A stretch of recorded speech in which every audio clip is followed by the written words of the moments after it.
조성희 장로님, 또 다음 세대를 위해서 또 위기와 그 방법에 대해서 교육해 주시겠습니다. 박수 보내주시기 바랍니다.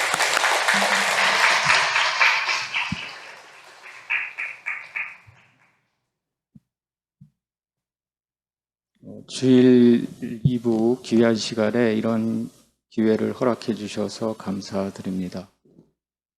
우리 자녀 세대들이 신앙을 하기 어려운 이 세상, 이 사회 분위기, 이 사회 분위기가 만들어지게 된 원인과 책임이 우리 부모 세대에게 있는 것이 아닌가 이런 생각을 했습니다.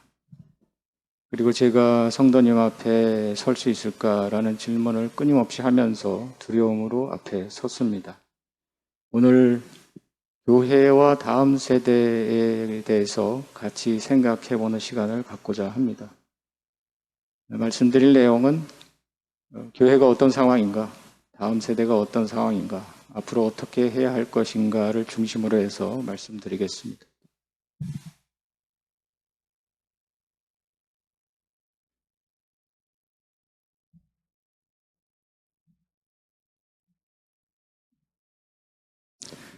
이 영국교회의 몰락과 한국교회의 상황에 대해서는 오래전부터 들어왔습니다. 영국교회가 지난 5년간 절반으로 줄었다는 보도 내용입니다. 2012년에 30%에서 2017년에 14%로 줄었다. 젊은 세대는 2%만 개신교입니다. 실제로는 상황이 훨씬 더 심각합니다.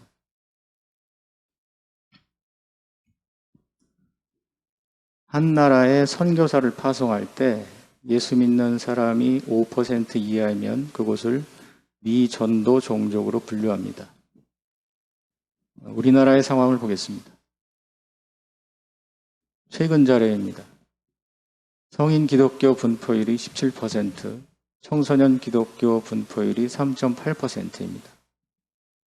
20대 청년의 복음화율을 2% 내외로 보고 있습니다. 20세기 전 세계 부흥의 중심지였던 영국이 어쩌다가 이렇게 되었는가에 대해서 한결같은 대답이 있습니다. 교회가 성경의 권위를 내려놓을 때 교회는 무너지게 되어 있다. 이 영국교회와 한국교회의 상황을 보고 신학자들이 하는 얘기입니다. 다음 세대가 무너지기 전에 부모 세대가 무너졌다. 권위는 본질인 말씀으로부터 벗어날 때 무너진다.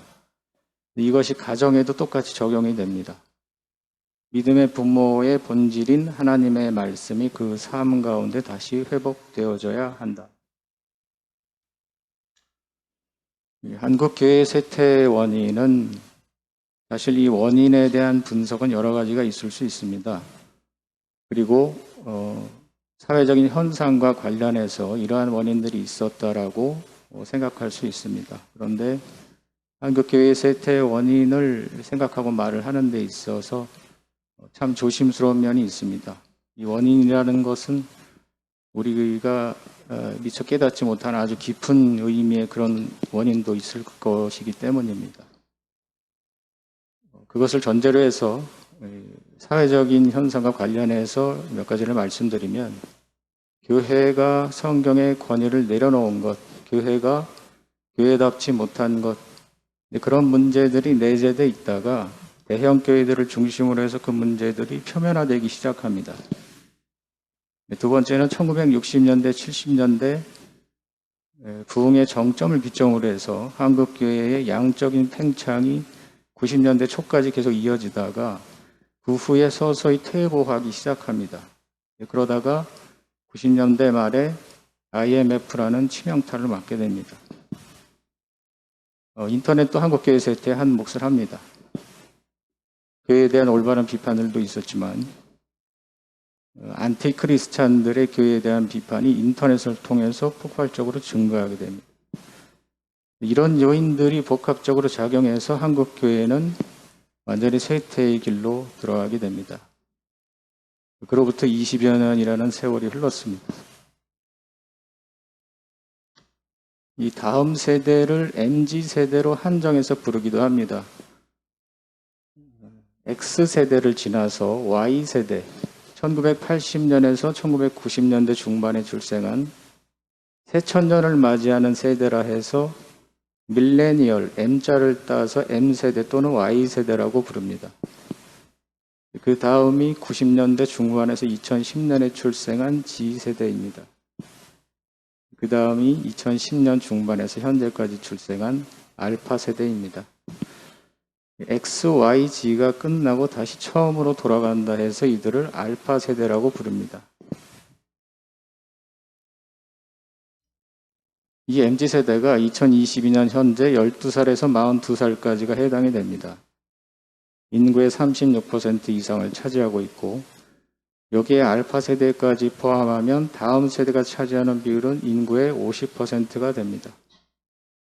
보통 다음 세대라고 하면 30대 초반에서 30대 중반까지로 생각을 하는데 이 한국갤럽 조사에서 MZ세대를 구분한 기준에 의하면 다음 세대를 40대 초반까지로 보고 있는 것 같습니다. 밖에서 기독교적인 어떤 것을 접하기도 어렵고 자신으로부터 신앙적인 어떤 것을 전달하기도 어려운 그런 사회 분위기 속에서 우리 다음 세대들이 살고 있습니다. 우리 부모님 세대와 우리 자녀 세대에는 신앙적인 체험이 다를 수밖에 없습니다.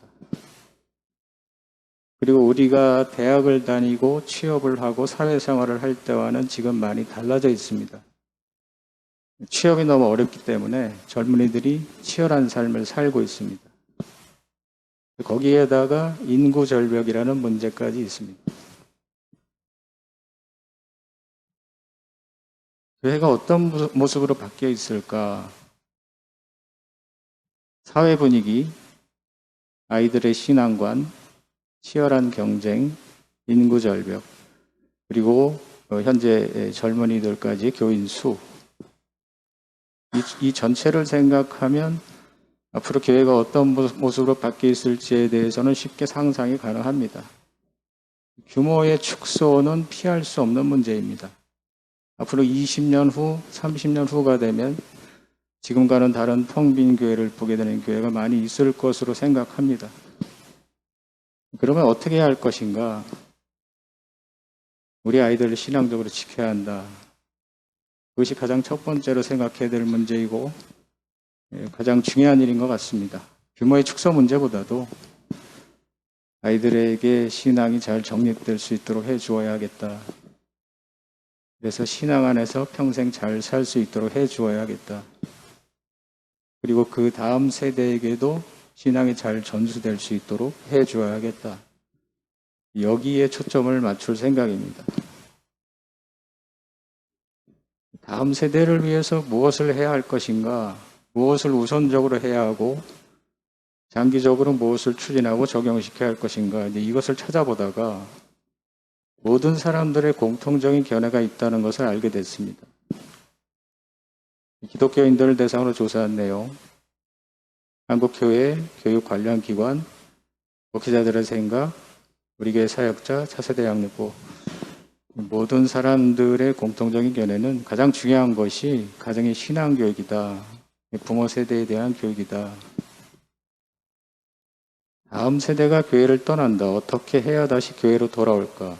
이 부모 세대를 향한 교육이다라는 결론이 나옵니다. 이 부모 교육이라는 단어를 부모가 자녀에게 신앙교육을 하는 데 있어서 필요한 것을 교회에서 제공해 드리는 것이다. 이렇게 이해를 하시면 될 것 같습니다. 자녀에 대한 교육은 성경, 예배, 모임, 큰 세 가지 틀에서 프로그램을 계속 적용시켜 나갈 예정입니다. 교육 내용의 예를 한두 가지 넣어봤습니다. 왜 교회에 나와서 예배를 드려야 하는가? 왜 신앙은 공동체 속에서 이루어져야 하는가? 자녀들이 이런 것에 대해서 궁금증을 가질 수가 있습니다. 예배를 온라인으로 드려도 될 것 같은데 왜 교회에 나와서 예배를 드려야 하는가? 신앙은 성경 읽고 목사님 말씀 영상을 통해서 보고 기도 생활하고 그렇게 혼자 해도 될 것 같은데 왜 교회에 나와서 사람들과 접촉을 하고 모임에 들어가고 활동을 하고 이렇게 모여서만 해야 하는가? 이럴 때에 부모가 이것에 대해서 정확하게 설명을 해줄 수 있어야 한다. 또는 어릴 때부터 교육을 통해서 이것이 자연스럽게 자녀들이 알 수 있도록 해야 한다. 다음 예입니다.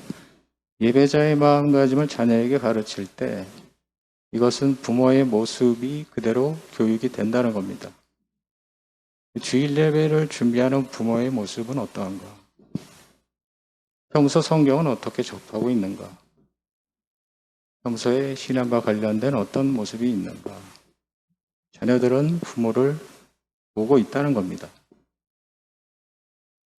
조사 내용 보겠습니다. 미국 기독교 부모 4만 명에게 물었습니다. 이들은 단순히 교회에 출석하는 정도의 사람들이 아니고 전체 인원 중에서 신앙생활을 가장 열심히 하는 사람들로만 모아서 질문을 한 겁니다. 가정 안에서 어떤 신앙적 활동을 하시나요?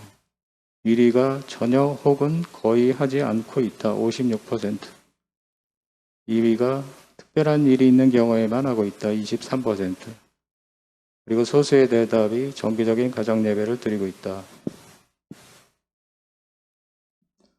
이 네 가지 신앙 수준에 대한 그 변화를 본 겁니다. 맨 왼쪽에 있는 그래프가 기독교 입문층. 나는 하나님을 믿지만 그리스도에 대해서는 잘 모르겠다. 내 종교는 아직까지 삶에서 큰 비중을 차지하지 않는다. 두 번째 있는 그래프가 그리스도 인지층. 나는 예수님을 믿으며 그분을 알기 위해 여러 가지 일을 하고 있다. 세 번째가 그리스도 친밀층. 나는 그리스도와 가까이 있으며 매일 그분의 인도하심에 의지한다. 그리고 네 번째 있는 그래프가 그리스도 중심층. 하나님은 내 삶의 전부이며 나는 그분으로 충분하다. 나의 모든 일은 그리스도를 드러낸다. 2012년과 17년의 그 변화 추이를 본 겁니다. 기독교 입문층이 2012년이 24%에서 5년 후에 39%로 증가합니다. 그리스도 인지층이 24%에서 17%로 감소하고 그리스도 친밀층이 36%에서 29%로 감소합니다. 그리스도 중심층이 15%에서 14%로 감소합니다. 이것은 사람들이 교회로부터 멀어지고 있다. 개인의 신앙 수준도 떨어지고 있다라는 증거입니다. 교회 학교 성장을 위한 동력이 무엇이라고 생각하십니까? 목회자를 대상으로 해서 물었습니다. 가장 비중을 많이 차지하는 중요한 것이 부모 세대의 교육과 훈련이다. 크리스찬 중고생 500명에게 물었습니다. 지금 내 신앙에 가장 영향을 주는 요소는 2014년과 2016년에 엄마가 1위였고 2014년에 아빠가 4위였는데 2년 후에 2위로 바뀌게 됩니다. 근데 갈수록 아빠의 역할이 커지고 있다는 겁니다. 기독교 청소년에게 신앙적으로 가장 큰 영향을 준 사람은 2019년과 2021년 1위가 엄마였고 2019년에 2위가 목회자였는데 21년에는 그 아빠로 바뀌게 됩니다. 그러니까 목사님보다 아빠가 더 신앙적으로 영향을 미치는 사람이다라는 겁니다. 전국의 5세에서 고등학생 자녀를 둔 교회 출석 개신교인 1,500명에게 물었습니다. 기독교 부모가 자녀에게 하는 교육의 우선순위는 인성교육이 가장 큰 비중을 차지하고 그 다음에 지성교육, 그 다음에 진로교육, 신앙교육은 제일 하위입니다. 자녀가 중학생에서 고등학생으로 갈수록 진로교육의 비중이 커질 것으로 예상이 됩니다. 코로나 이후 신앙이 가장 크게 도움을 받고 있는 것은 우리가 예배와 설교, 말씀을 통해서 신앙을 하고 있는데 그 이외에 이제 집회와 수련회를 통해서 신앙을 했다면 그동안에는 코로나로 모이지 못했기 때문에 가정에서 신앙을 하고 있습니다. 가정에서의 신앙적인 분위기가 가장 중요하다. 부모의 관심사가 신앙이라면 자연히 그것이 표현이 되게 되어 있다. 성경을 읽는 것, 성경 내용을 자녀에게 알려주고 신앙적인 대화를 하고, 그러면 자녀의 질문이 나오겠죠. 그리고 학업으로 힘든 자녀에게 부모가 한 주 동안 은혜되는 말씀이 있었다면 그것을 카톡으로 전해주고 격려해주고 기도해주고, 그런 경험들은 다 있으셨을 겁니다. 자녀를 위해 기도하는 부모. 가정 예배를 드려야 한다라고 하면 우리 머릿속에 떠오르는 몇 가지가 있습니다. 시간을 내서 가족이 모여서 예배 형식을 갖추고 성경 말씀을 전하고 설교 형태로 얘기를 해주고 기도하고. 근데 교회에서 드리는 예배의 형식을 그대로 가정에 옮겨놓은 것, 그것만이 가정 예배일까? 우리가 가정 예배에 대한 개념을 한번 다시 생각해 볼 필요가 있을 것 같습니다. 가족이 모여서 하나님을 기억하고 감사하는 것이다. 가족이 모여서 성경 한 구절을 읽어도 가정 예배가 될 수 있다. 거기에 기도를 더할 수도 있고 다른 형식을 더할 수도 있습니다. 어떤 방식이든 간에 기도하는 모습 그대로 나아가면 된다. 성경을 나누고 신앙적인 대화를 하는 것도 가정 예배에 해당될 수 있다. 그래서 우리가 그 형식을 갖춘 가정 예배를 지금 드리자 이런 얘기라기보다는, 물론 우리가 그렇게 해야 되겠지만 가정에서 하는 신앙적인 것을 다시 점검해보고 우리가 할 수 있는 것부터 실천을 해나가자, 그런 취지입니다. 같은 얘기입니다. 가정에서의 신앙적인 분위기가 가장 중요한데 그것은 부모의 신앙에 대한 관심도에서 나오는 것이고, 결국 가정의 신앙 분위기가 아이의 평생 신앙에 절대적인 영향을 미친다. 그 자녀의 신앙 교육을 누가 담당해야 하는가? 라는 물음에 많은 부모가 교회에서 하는 것이다 라고 답한 그런 설문을 본 적이 있습니다. 그런데 사실은 자녀에 대한 신앙 교육은 부모가 해야 되는 것입니다. 그것에 필요한 것을 교회가 지원을 해드리는 것입니다. 이 내용을 생각하면서 마지막에 인간의 모든 생각은 다 무너져야 된다, 그런 생각을 했습니다. 우리가 교회와 다음 세대를 위해서 가장 중요한 것은 성도님들의 기도라고 생각합니다. 기도 가운데 부모가 자녀에게 하는 신앙교육이 잘 이루어지고 그것에 필요한 것을 교회가 지원해드리고, 이것이 다 잘 이루어졌을 때 좋은 열매가 나타나는 것이 아닌가 생각합니다. 항상 기도 부탁드립니다. 감사합니다.